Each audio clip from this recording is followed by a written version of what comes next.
just looked everywhere for inspiration, not just the facilitation field, like all different industries, psychology, nature, Instagram reels, TV shows, right? Like that cross-pollination of taking things from other areas and bringing them into some place they might not have been thought to be used before. If you stay in your little bubble and you aren't curious about what's around you, you're never going to get to more creative solutions.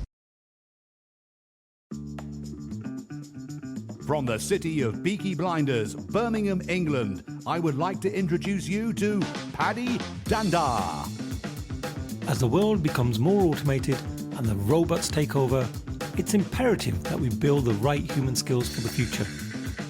So pull up a chair, grab a samosa or two, and make yourself very uncomfortable. Dear friend, thank you so much for joining me today on another episode of the Superpower School podcast. I'm your host, Paddy Danda, and on today's show, I have somebody who's going to be talking a lot about, I would say, the unconventional approaches to facilitation and creativity.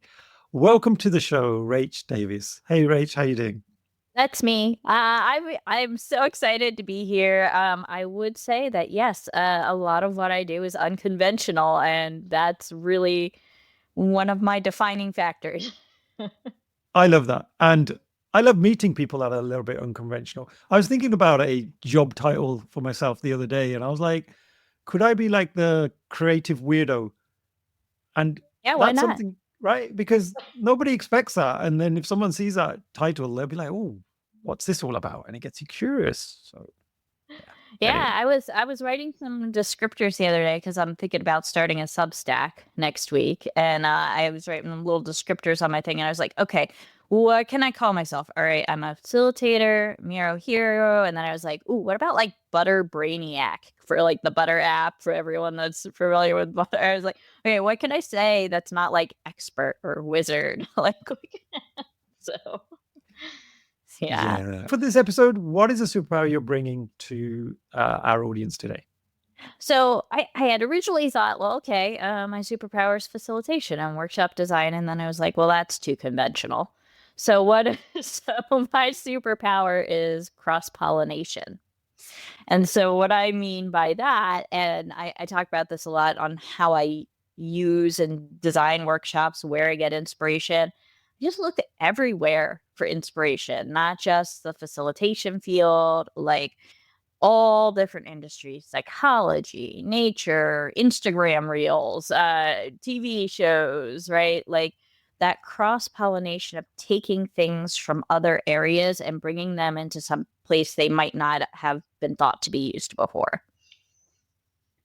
That is superb. And I think we need more of that now, don't we? Because you mentioned you're starting a Substack. I have a lot of my podcasts hosted on Substack, and you see a lot of people on there, but you can tell those that have really put an effort and those that haven't, because much of it is AI generated at times. And so having that unconventional thinking, it's Well, what you makes you. can pollinate with AI, but you have to put the human back into it. You have to pollinate it with something else. So Yeah, absolutely. And Rach, you were telling me just before we kicked off, you're in one of my favorite places in the world. Where's that? San Antonio, it's not particularly my favorite place, but I'm in San Antonio, Texas. At least it's warm here, usually.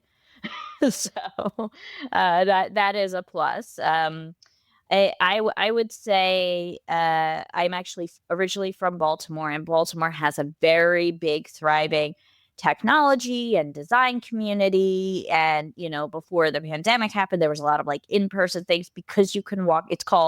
People call it Smaltimore, right? Because you know everyone and you can walk around. We had 70 restaurants within walking distance from us. In San Antonio, everything is a 35-minute drive. Does not matter how far away it is from you. It is a 35-minute drive. It is just up the road. You're going to hit traffic. It's going to be a 35-minute drive. So.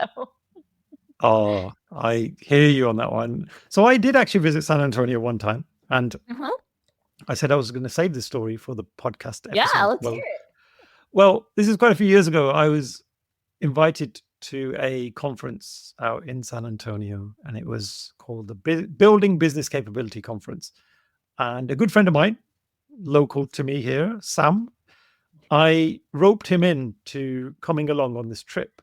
And first of all, never trust me with booking flights, because I booked about 4 different legs to the trip, and it took us ages to get there. But we actually landed in Austin. Oh, yeah. Mm-hmm. And then we got an Uber from Austin to San Antonio. That probably was an expensive Uber. It sure was, but it was entertaining. And we got there really late. And I remember our taxi driver, he was a young lad. And my friend had asked me during the flight, he said, have you done your research? Like, where are we going to go? Is there some cool places in San Antonio? And I was like, yeah, there's some really good places. Don't worry, I'm on it. And I said, look, everyone's told me go to the Alamo, right? It's super famous. Everybody's been telling me the Alamo. And so we got in the taxi, and the taxi driver was like, so where do you want to go? And I said, we want to go to the Alamo. We want to go straight there. That's the first place we want to go. And he was like, well, but it's quite late.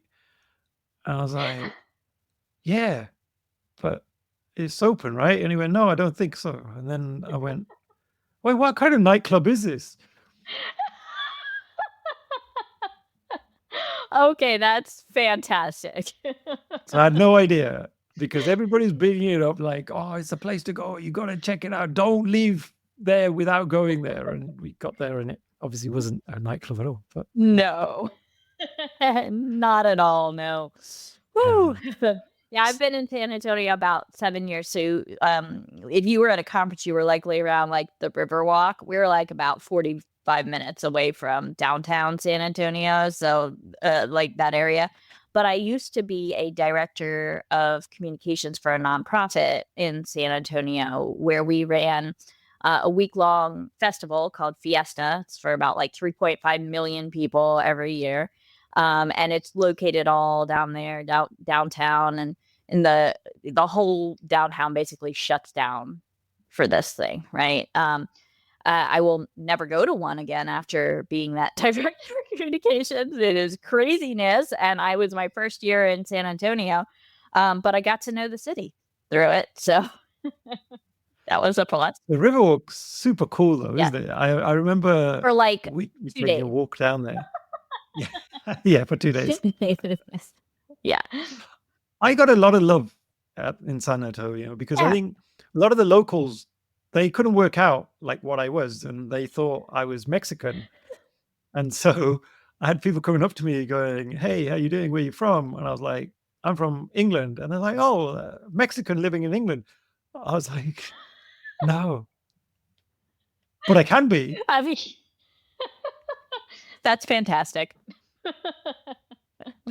Yeah. So a lot of locals couldn't quite get the fact that I had a British accent. And so I'm going to go back in time a little bit, Rach. Okay. And I'd like to explore a little bit about how you got into facilitation, because I was looking at your LinkedIn, and you have lots and lots of different jobs along the way. I do. Very zigzaggy background. Like I was just telling you about the nonprofit that I was a director of communications for. So that was zigzaggy. So I have about a 20-year career so far.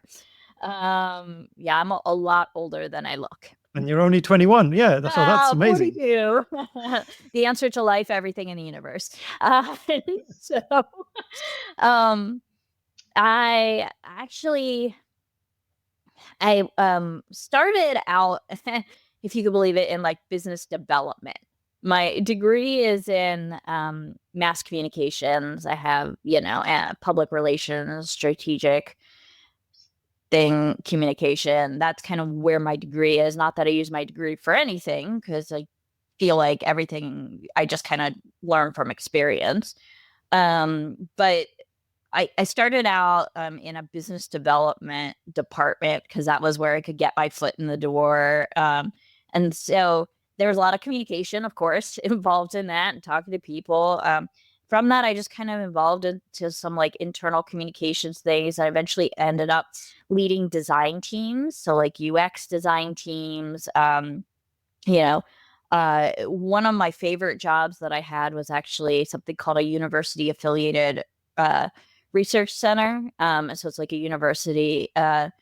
Um, it's called a UARC, right? And they get like grants and stuff to do research, and they were doing research on how you learn languages, like neuroscience, like what your brain does. But my job there was to coach and teach the researchers on how to present their research to, show impact and get more funding, right? So like not starting with, and our sample size was blah, blah, right, like kind of getting them to the storytelling aspect of it, right, and the impact aspect. And I think that's one of the things that initially got me really excited about kind of facilitating conversations, right? And then, with all my other jobs, I've worked at design agencies. I have a background in brand strategy, which led to a lot of brand strategy workshops. But really, that kind of moment for me was like when people started coming to me and telling me they liked my meetings, and it like felt like the time flew by, and I was like, all right, well, that's just kind of like a byproduct of what I do. Why don't I make it the thing I do? And so that was kind of a turning point for me. You mentioned cross-pollination. Yeah. So tell me more about that. What does that mean for you? So if you think about the concept like from a design thinking standpoint, which I also have a background in, right? One of the famous kind of case studies or things they use to describe cross-pollination is, okay, let's say you were designing a hospital waiting room, right? Would you just go out and look at other hospitals, or would you get inspiration from somewhere else where you might go look at, hotel lobbies? Or you might go look at, other areas that aren't related to the medical industry per se, but you can pull ideas and inspiration and try to think about how things could be applied in different situations. And that's really the only way you get to creative problem solving, right? Because if you stay in your little bubble and you aren't curious about what's around you, you don't look at people interacting with other things or read other things, right? You're never going to get to more creative solutions. And can you share a moment where you had this encounter of finding a really unexpected idea through a workshop? Or for a workshop, I found, so I think I mentioned this before we got started. I'm going to say it on recording, but reels. So, I like to shut off my brain sometimes and scroll through Instagram reels, right? And so one day I actually saw, it was like a comedian on a reel, right? Someone in the, I don't even remember exactly what the reel was, but like someone in the audience said, like, what if you were going to make a time machine out of a Subaru Outback instead of a DeLorean? Like, what would you power it with, kind of thing? And so I took that and I turned that into an activity. And the activity is actually called the flux capacitor. And so I customize it to whatever group. I use it a lot in brand strategy workshops. Last year I was actually a speaker at the brand summit. Yeah, there was a brand strategy summit put on by Jacob Cass, and I did a workshop for it. And I used this activity because his mascot is the flamingo.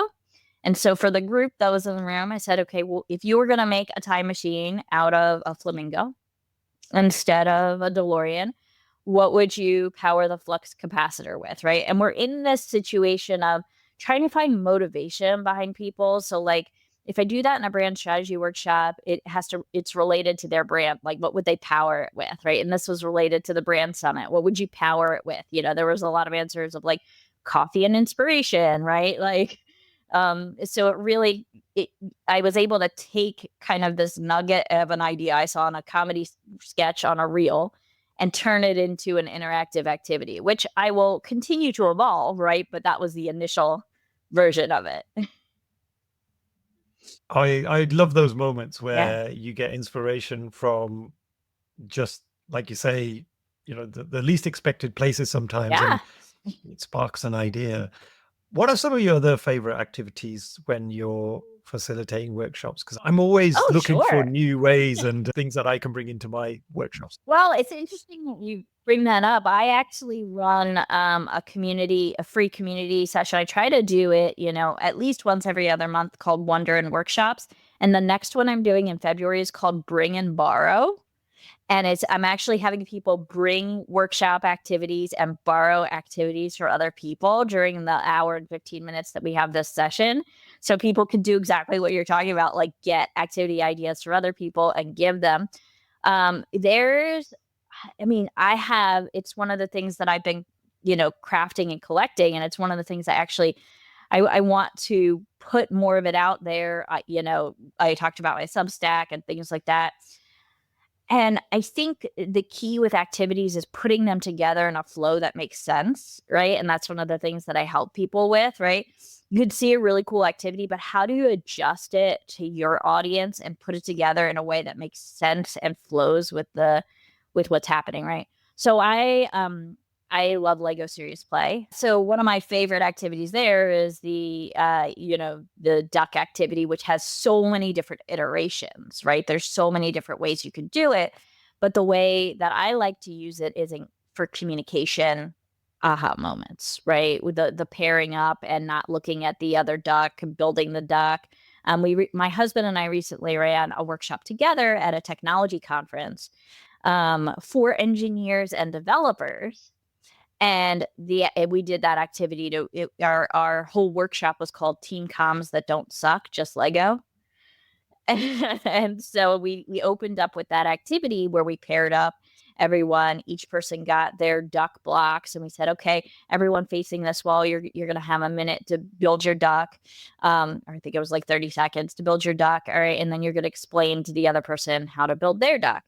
Well, sometimes we throw some, purposeful wrenches in there. Although it wasn't actually purposeful because I just ran out of certain colors of bricks for the ducks. So we had some ducks that were pink and blue and some that were purple and black. And it ended up that some people had picked different colored ducks that were back to back. And so they had an added challenge of explaining to the other person because they didn't know the other person didn't have the same color bricks. Well, is that person going to tell them? Are they going to give them feedback in the communication? Or are they just going to be like, I don't know what to do? Well, some told them, some didn't. So it was really interesting. Why do you think Lego Serious Play or any kind of activity that requires you to use your hands and create something is so powerful? Like, is there some science behind that you've come across, or just even from your own experience? Well, I'm sure there is science behind that. The reason that I like to kind of switch that up, and it's something I talk about a lot called Beyond the Q&A, which takes different personality aspects into account, right? Because if you're just expecting that everyone is going to respond or engage by opening their mouth and speaking and answering a question, you're like leaving out people who aren't comfortable doing that, right? And so being able to physically touch something, it gives people a way to get their thoughts out in different ways than vocal words, right? And I think the ability to do that helps people like introverts, which I am an introvert. You could ask my husband, but I am a selective introvert, it seems, because I'm able to be on in things like workshops, but then I'm like emotionally and physically drained for days after that, right? So it really just takes into account how you're collecting feedback, right? Are you asking people to draw? Are you asking them to individually write down things and then share it? Like, how are you, instead of just putting people on the spot immediately, how are you creating that ramp up to a discussion, right? A lot of people are like, okay, we're going to breakouts. Let's go to breakouts right now. Me, I'm like, all right, let's take 60 seconds, right? And here's the question that I'm going to ask you for the breakout. Now, you have a minute to think about that yourself. Take a breath. If you want to write down some things, like we're all in the same room, we're not even going in breakouts yet. You think about it yourself first, right? Now, some people might not need that, but some people do, right? And it's only a minute of your time, right? but it puts people at ease where they're like, okay, I have a second to think about the answer to this question. Yeah, and I think like what I found more recently is just the diversity of people out there. When I was growing up, and I might be showing my age, we weren't Yeah. conscious about that diversity, I don't think, as much as we are now, because it's just so much more out there in Yeah. social media, and people actually talk about it, I think, a lot more now. Whereas if somebody was an introvert way back, like they probably would be too afraid to even mention it. But now I've had people say to me, Yeah. yeah, When I first started yeah, right. working, And like now people will openly say, look, I yeah. don't like to be center of attention. So I'm going to tell you now, I'm not going to be the one who's going to be presenting anything in this workshop. And you're like, thank you for telling me, because I don't want anyone feeling uncomfortable in Yeah. that way. So really having that Yeah. understanding. Well, there's a fine line there, right? So, discomfort leads to better ideas. So you don't want to maliciously make people Mhm. feel uncomfortable, but you do want to help them get rid of their self-censorship and their self-critique, because their self-critique could be, well, I don't want to say anything because I'm gonna Mm. be wrong.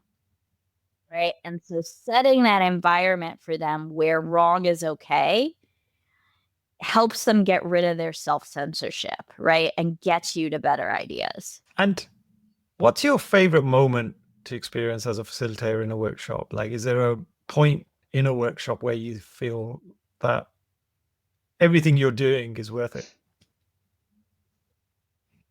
Yeah, I think for me it's a smile, just to smile. Like when people, because when you're smiling, you actually have better, more creative ideas. It's a small micro action of your body that changes how you think or talk, right? It's like one of the things, you'll like this because it's superhero related. So my husband tells me in the morning to do my superhero pose in the mirror, right? That's a very good superhero pose, by the way. I love that. There we go. Yes, there you go. I think um, how your body feels, and I have another story about kind of body reactions as well, but um if people are like, okay, I can do this, right? It could just be like a content smile. Or it could be like, oh, this is, more fun than I thought it would be, or this is more energetic than I thought it would be. Um, I also like when people change their mind in workshops.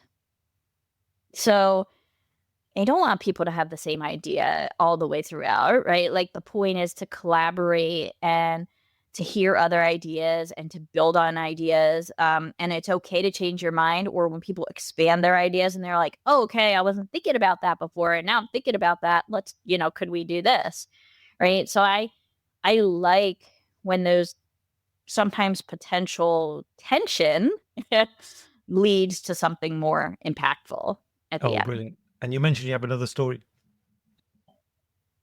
Oh, yeah. So I'm a big fan of the full body yes. Have you heard of this? Not in that way, but explain it, and it might be something that I've come across. Okay. Okay.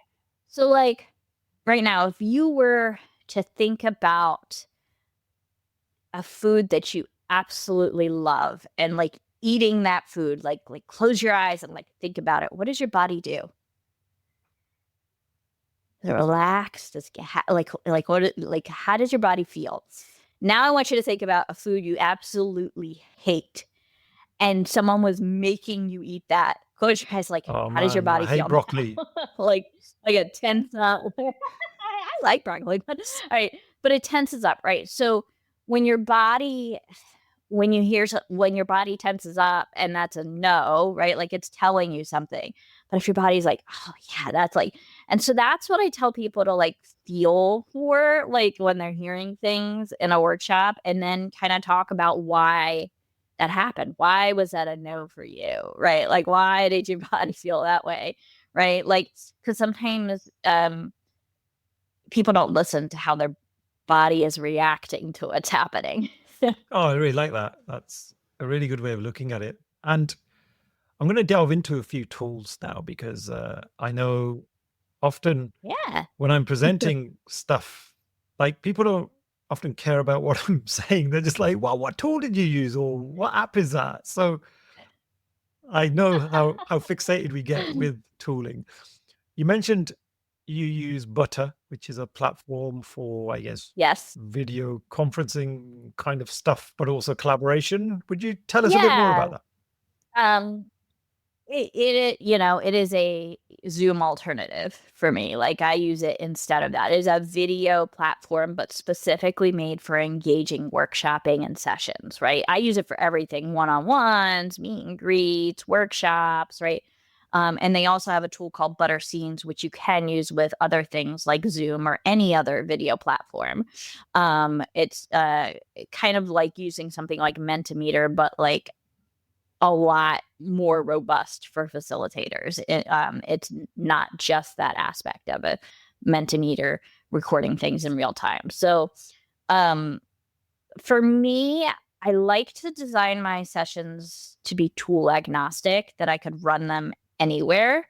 But things like Butter really help because they set a vibe, or they put people in that mood or that state of mind that you want them to be, right? And the way I explain Butter to people is, if you were doing an offsite, for your team, first of all, it's called an offsite. You take them out of their day-to-day. That is the purpose of it, right? So for a virtual session, why would you put them in the video tool or the thing that you use every single day for something like an immersive workshop? Why would you do that, right? You want them to think differently. You want to do a workshop for a reason. You want to collaborate for a reason. Put them in a different environment, even if virtually. Yeah, and I just looking at some of the social media about Butter, because I've seen various people in my network, Mhm. they'll record a little snippet. It looks so visual and engaging. So I can Mhm. see, as a facilitator, the more engagement you can create, the better. And if the tool helps with that, that's Okay. fantastic. Yeah, and it's got to be the right amount of engagement for the audience. What's really great about Butter is you can control that. And it's also very accessible because people can turn off things that are distracting to them in terms of accessibility. Like if they need to turn off the GIFs or the, emojis or the soundboard, right? Those are personal settings for each of your participants. And so they can set to participate in the way that's most effective for And them. you mentioned before we kicked off as well about how you're using AI with your facilitation. Like, give us some examples of how you've done that. Sure. Well, I used AI a little bit to help tee up some questions for you for our for our podcast that I thought were interesting. But in workshopping in general, I use AI as a brainstorming buddy.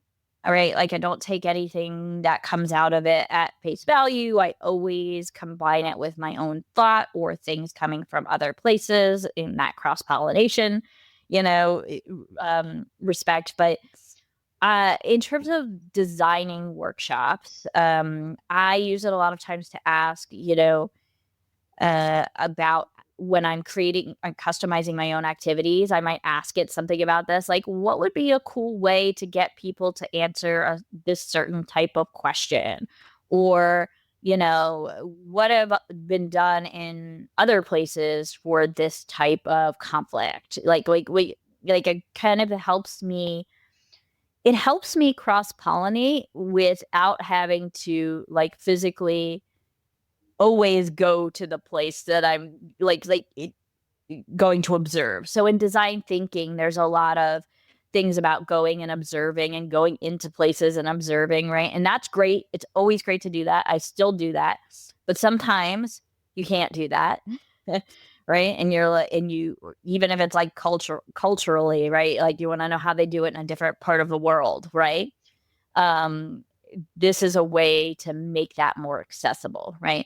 Always check it. Sometimes AI lies, and I've caught it lying before. Like, it'll give me quotes from a book, and I'm like, are these really verbatim quotes from this book? And they're like, oh, yeah, you got me. No, they're just kind of paraphrased based on, right? Like, be really vigilant about it, right? Like, just like, be a cynic or be a skeptic. It actually is what I mean there, right? Like, be like, is that really true? Like, just ask it, is that really true? Right? We'll answer you, right? Then always double check, right? I found that out recently with those book quotes, and I was like, well, let me just ask you, are these actual quotes? Because I've read this book and I don't remember those quotes. So that's one way I use it. And then I also use it in terms of summary of observations in a workshop and insights, right? That's one of the biggest ways I use it. I use Otter to transcribe my virtual workshops. And there's an Otter chat in there where it could be like, okay, Otter, I remember us talking about XYZ. Can you pull me some quotes from that part of the conversation?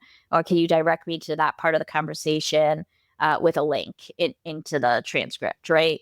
That really helps. Or I say, okay, I asked this question in the workshop. What were the responses?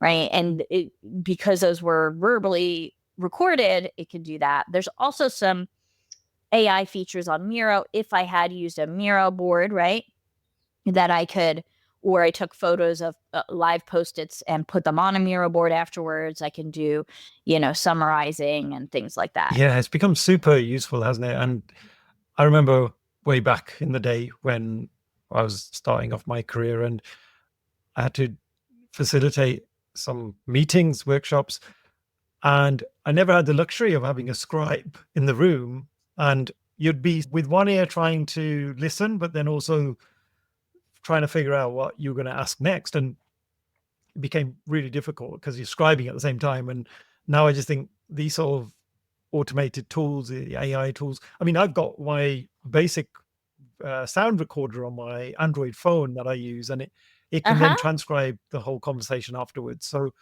I think it's just being built into literally everything we touch these days, and it's really making it powerful, I think, especially for facilitation, isn't it? Yeah, and there's so much technology out there. I'm not wearing it today, but I have my lapel mics that have, there are two of them in that pack. My husband and I wore those when we were doing the workshop at the conference, and now it didn't really record everyone's answers, but we were mostly interested in recording what we were saying for that particular one, just so we could evaluate how it went, because it was the first time, right? And so we actually videoed it on our phone, connected to the microphones while we were doing the session, so that we could hear how we facilitated it. Oh, brilliant. And as we fast approach the end of this particular episode, I'm going to ask you a fun question, which I gave you no warning on. If you could have any superpower to abolish something in the world of work, so the thing that really gets you mad, what would that be? And we'll do it for 24 hours because we'll run it as a pilot and see how it goes. I don't know how to word this. So what it would be for me is because that's the way it's always been done mentality, right? That answer, and it kind of ties to a couple of different things. I'm not sure if you're familiar with sacred cows. So a sacred cow is something that someone says, well, this cannot change, right? And most sacred cows are not really sacred cows. And when you get down to okay, well, why can't that change? Well, who put it in place? Well, I don't know. It's just always been that way. Right? Like these kind of holding on to things that no longer serve you is really something that I'm like, we just get rid of that. But that's, facilitation helps get rid of some of that. It helps people talk through some of those things. But if I could just wave it and be like, all right, let's get rid of all those things you said can change, but actually can. I would do that. And there's so much of that, isn't there, in the world of work? So much. Yeah, you start a new job and people go, well, that's just the way it's always been done. And you're like, but is that the right thing? But is it? Yeah. All right, I was going to share with you, because you asked me earlier about different activities, right? And this kind of relates a little bit to kind of like getting people to briefly talk about things, right? So like people like to go off and just like explain things like in like millions of words that don't mean anything. So this is one of my favorite activities, and I meant to share this before. It also kind of brings in the aspect of that physical that you were talking about. And so I don't know how I something inspired me to make this one, but it's called a balanced explanation. And I have people, I use it in brand strategy workshops to explain what your brand does. And I say, you can only answer as long as you could stand on one foot. And, if people physically can't, I'm like, okay, I will stand in for you, and I will stand on the foot, and you could only answer, right? But only for as long as you can keep your balance are you allowed to talk. And so when you're trying to get people to be like concise in what their brand does, and they know they're not going to be able to stand on their foot for an hour. I mean, I had some people who were very good yogis, right? And they stood for a very long while, but that's not usually the case. Oh, that's so cool. I love that one. And that's something you could run virtually as well as in person, right? I love those sort of activities. I've done it virtually. Yeah. Oh, I might try that one. I don't think I can stand up for very long anyway, so that would be a short sentence from me, I think. Or you could do variations of it too, like different things that people could. I wouldn't probably do the holding the breath one because that could get dangerous, but. And if, Rach, you could recommend any books that you've come across that are of particular relevance for okay, facilitators. you've just hit my now, Mao, I'm gonna have to stand on one foot to give you that answer. So I will send you two, and if you want to provide in the show notes, I have actually a Notion resource document of facilitation books. But in general, one of my favorite books is not a facilitation book per se, but it's something that's inspired me, and it's been around forever, is Creative Confidence. That is absolutely one of my favorite books. That's by the IDEO guys, isn't it? That one. Yes. Yes. Mm-hmm.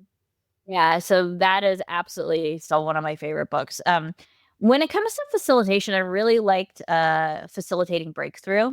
I thought that one was a really great one in terms of how to facilitate conversations and get to those breakthrough moments. I really like that. Yeah, I could talk about books all day long. Probably another episode there. And just card deck. Yeah. You see all my that's only like a part of my card deck collection up there on the. So. Oh, brilliant! Well, Thank you so much for sharing that. And Rach, if people want to get in touch with you and find out about the great things that you're doing, how can we do that? So my website is rachdavis.com. And I'm sure you will have that in the notes. LinkedIn is usually where I hang out. I love getting LinkedIn messages. So, you could connect with me on LinkedIn. Can't miss my profile photo. It's so me roaring. Little unconventional, if you will, right? Full circle here on my introduction there. LinkedIn's really where I hang out. And then every month I actually hold a session called Miro Board Improv with my co-facilitator, John.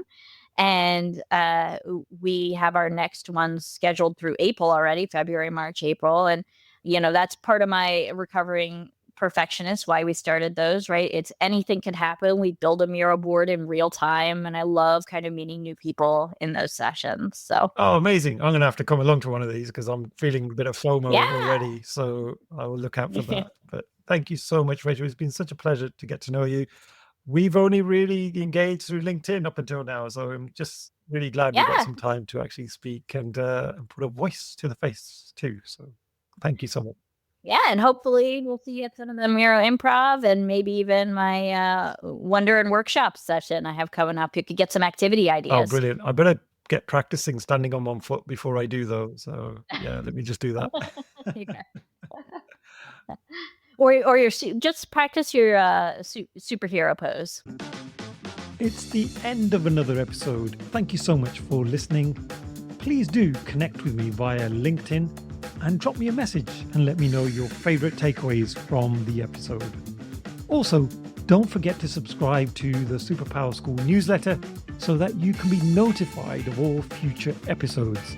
Simply visit the website www.superpowers.com School. Thank you once again.